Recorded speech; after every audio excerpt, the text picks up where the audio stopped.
Vous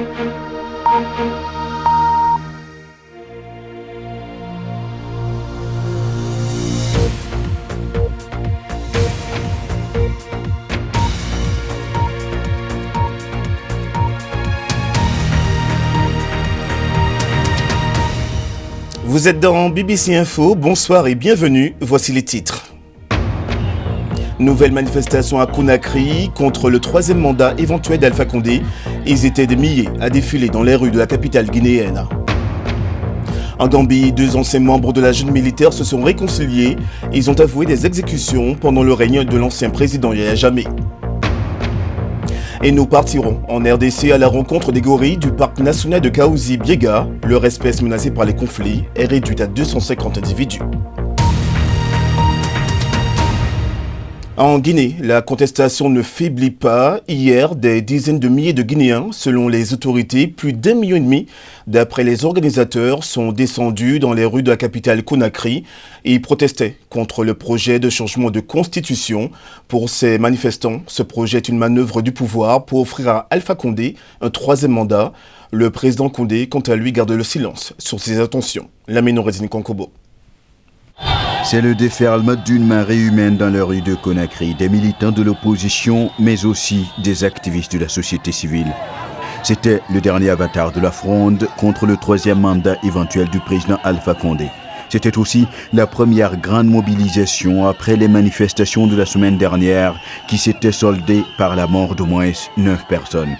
Et la mémoire de ces 9 morts était bien présente dans la foule ce jeudi.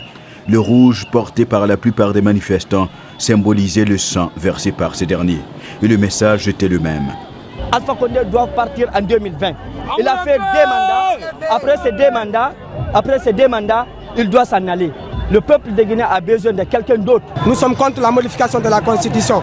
Nous sommes contre le pouvoir à vie. Nous sommes contre la corruption. Nous sommes contre la mauvaise gouvernance. Nous sommes là aujourd'hui pour manifester notre colère. Nous avons ras-le-bol. Il faut que ce président dégage maintenant, parce que le peuple est fatigué de lui. 10 ans, ça suffit. Mais combien étaient-ils ces manifestants qui ont pris d'assaut les artères de Conakry ? Eh bien, selon la police, ils étaient quelques 30 000, tandis que pour le front, c'était la marche du 1,5 million d'hommes et de femmes. Quoi qu'il en soit, les responsables de la fronde se félicitent d'un pari réussi. La Guinée s'est exprimée dans sa diversité politique, sociale et ethnique même. Toute la Guinée est là aujourd'hui pour dire non au 3e mandat. À la différence des manifestations ensanglantées de la semaine dernière, la marche de jeudi s'est déroulée sans le jet de la moindre canette de gaz lacrymogène. Elle est intervenue au lendemain de la condamnation à des peines de prison de 5 responsables du Front national de défense de la Constitution. Les partisans de ces derniers avaient promis de poursuivre les manifestations jusqu'à leur libération et jusqu'à ce qu'Alpha Condé renonce à son projet de référendum constitutionnel. Alpha Condé, pour sa part, entretient toujours le mystère. Jusque-là, il ne confirme ni ne dément les intentions que lui prêtent ses opposants. Les intentions de briguer un 3e mandat contraire aux dispositions actuelles de la Constitution guinéenne. En Gambie, Sana Sabali et Edward Singate, 2 frères ennemis et anciens membres de la junte militaire, se sont réconciliés publiquement à la télévision. L'événement s'est produit lors d'une audience à la commission Vérité, Justice et Réconciliation. Cette commission a été créée pour enquêter sur les violations des droits de l'homme commises pendant les 22 ans de règne de l'ex-président Yaya Jammeh. Louise de Wast. Un moment improbable accompagné d'un moment de prière. C'est devant une foule et des caméras que Sana Sabali et Edward Singate se sont réconciliés. Les 2 hommes ont joué un rôle important dans le coup d'État de 1994, instaurant Yaya Jammeh au pouvoir. Mais 1 an plus tard, Sabali se fait arrêter et condamné à 9 ans de prison où il fut torturé. Soit on est une victime, soit on est oppresseur. Donc j'ai décidé d'ouvrir la porte pour qu'on puisse se réconcilier en tant qu'individu, mais aussi pour qu'on puisse demander pardon du fond de notre cœur à toute la nation. Pour que les victimes et leurs familles trouvent dans leur cœur la volonté de nous pardonner. Ça nous aiderait tous à se réconcilier avec nous-mêmes et à avancer comme nation envers la réconciliation nationale. Singate, responsable d'autres crimes, affirme avoir fabriqué les accusations contre son ancien collègue. On s'est tellement éloigné au point que tu as dû vivre quelque chose de terrible. C'est vrai aussi que j'ai eu des tentatives d'assassinat, on m'a empoisonné, des personnes m'ont tiré dessus, mais ce n'est rien vraiment comparé à ce que tu as dû vivre. Aucun humain devrait vivre cela. La commission Vérité, une initiative du président actuel Adama Barrow, a débuté en janvier et pourrait durer 2 ans. Les séances font controverse en Gambie, certains se demandant à quoi elles servent réellement. Mais pour la commission, l'étape de réconciliation est absolument clé avant même que des procédures judiciaires puissent commencer. Louise de Wast, BBC Afrique, Dakar. Dans l'actu également, la visite du ministre français des Affaires étrangères Jean-Yves Le Drian au Cameroun. Une visite de 2 jours avec un triple agenda politique, sécuritaire et économique. Il a déclaré que la France devait, je cite, tenir sa place en Afrique face à la concurrence chinoise. La visite de Jean-Yves Le Drian intervient alors que début octobre, Paul Biya a orchestré un grand dialogue national et libéré une centaine d'opposants politiques, dont Maurice Kamto, le plus emblématique d'entre eux. Je suis venu pour dire combien la France voulait, avec le Cameroun, être dans une phase de relance d'une relation historique très forte, mais qui va trouver maintenant une nouvelle dynamique. Et nous souhaitons accompagner les efforts de paix, d'apaisement qui ont été développés depuis quelques jours, depuis quelques semaines, en particulier à la suite du grand dialogue national, pour que le Cameroun retrouve sa sérénité.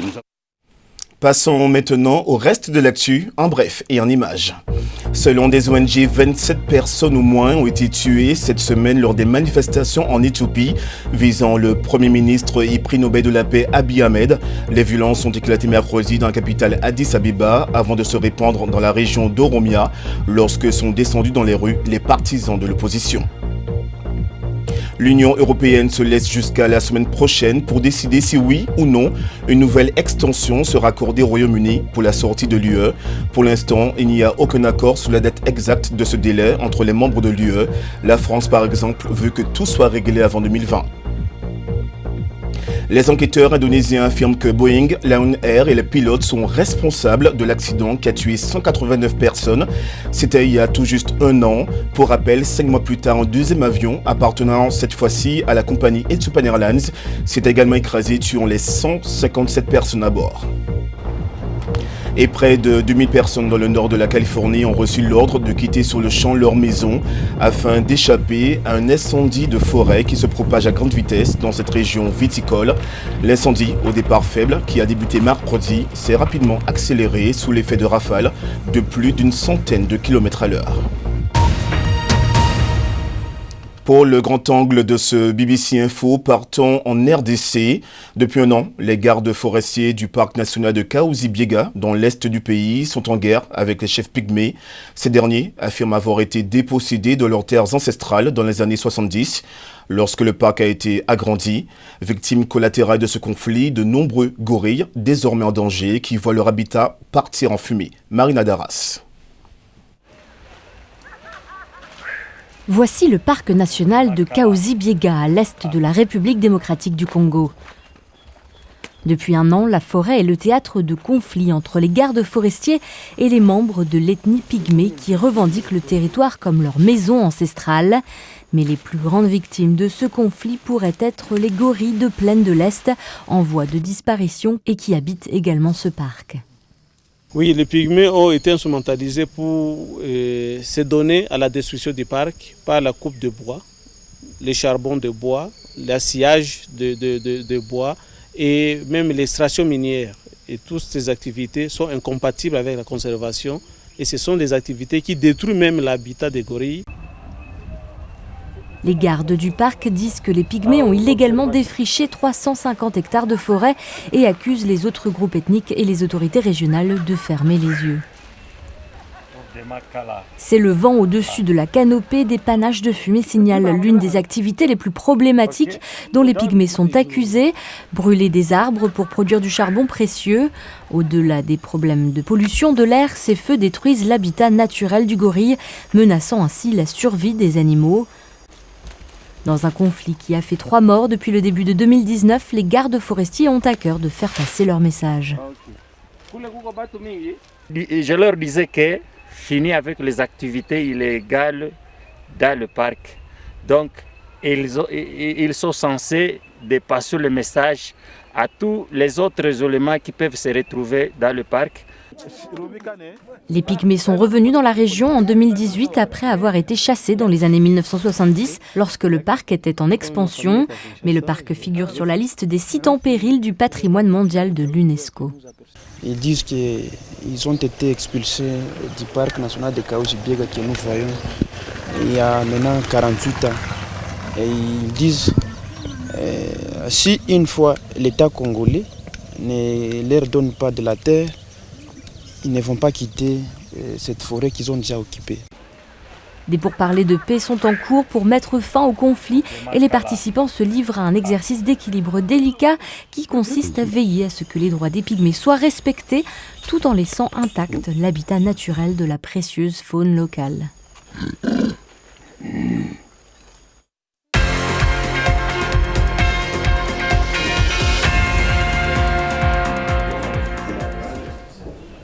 Les sports maintenant avec évidemment fidèle au poste, Emmanuel Coste depuis la rédaction. Et une fois n'est pas coutume, on va parler cyclisme avec la 32e édition du Tour du Faso.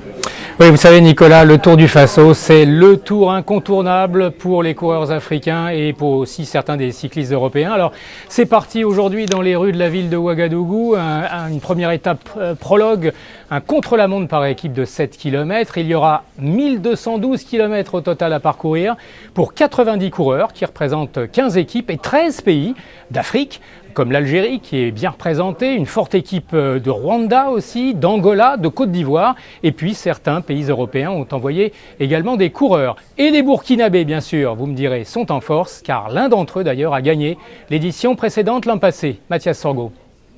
C'est vrai que l'année dernière, l'édition a été plus belle pour nous. Nous avons gagné le maillot jaune. Donc cette année encore, l'objectif reste la même, c'est garder le maillot jaune. Donc c'est vrai que tout dernièrement, les questions sécuritaires ont fait que le pays a donné une autre image. Mais en tout cas, le Tour du Faso permettra encore de montrer au monde entier que le Burkina Faso est un pays de paix, est un pays dont la population se bat pour aller de l'avant. Et on enchaîne avec le football comme de coutume le vendredi, ou souvent en tout cas, puisqu'il y a une journée de Premier League ce week-end, la 10e, avec un match phare dimanche.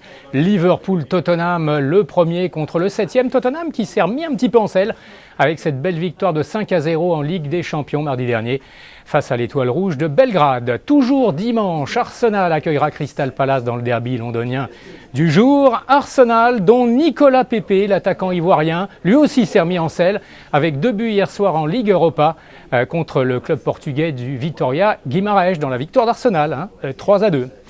Demain, Manchester City recevra Aston Villa, un match que j'aurai le plaisir de vous commenter à la radio dans Samedi Foot sur BBC Afrique, en direct, en intégralité. Horaire de l'émission, 11h15. Très tôt donc, 14h en temps universel. Je vous parlais de Nicolas Pepe, eh bien un de ses compatriotes, internationaux également, Roger Assalé, a brillé hier soir, toujours en Ligue Europe, pour les Young Boys de Berne. Il a marqué le premier but de la victoire de 2-0 face au Feyenoord de Rotterdam. Et le buteur camerounais, Jean-Pierre Nsamé, lui, eh bien, a marqué le deuxième but. Un autre Camerounais, Joël Tagueux, est revenu sur les terrains et c'est une bonne chose, une bonne surprise pour lui. On lui avait laissé une insuffisance cardiaque avant la CAN. Les responsables du foot camerounais n'avaient pas voulu prendre de risques, il n'avait pas joué la CAN. Et cette semaine, il a fait son retour avec son club brésilien de Cruzeiro contre les Corinthians. On lui souhaite bonne chance. Et puis enfin, Nicolas, bien sûr, demain matin, les hommes forts et rapides du rugby seront en lice avec les demi-finales de la Coupe du Monde au Japon. La première demi-finale, Angleterre-Nouvelle-Zélande, ou la revanche d'une certaine demi-finale de 1995, lorsqu'un certain John Alomou avait tout balayé sur son passage, y compris d'ailleurs au passage quelques joueurs anglais. Dimanche, ce sera la deuxième demi-finale avec les Springboks sud-africains qui sont légèrement favoris face au Pays de Galles. Emmanuel Coste, merci beaucoup et c'est la fin de ce journal. Merci de l'avoir suivi, notamment depuis la RDC grâce à notre partenaire Aga TV. Demain, vous retrouverez Pierre-Antoine Denis pour BBC Echo et dimanche, la ravissante Myriam Lawari dans BBC Hebdo. Bonne soirée à tous, au revoir.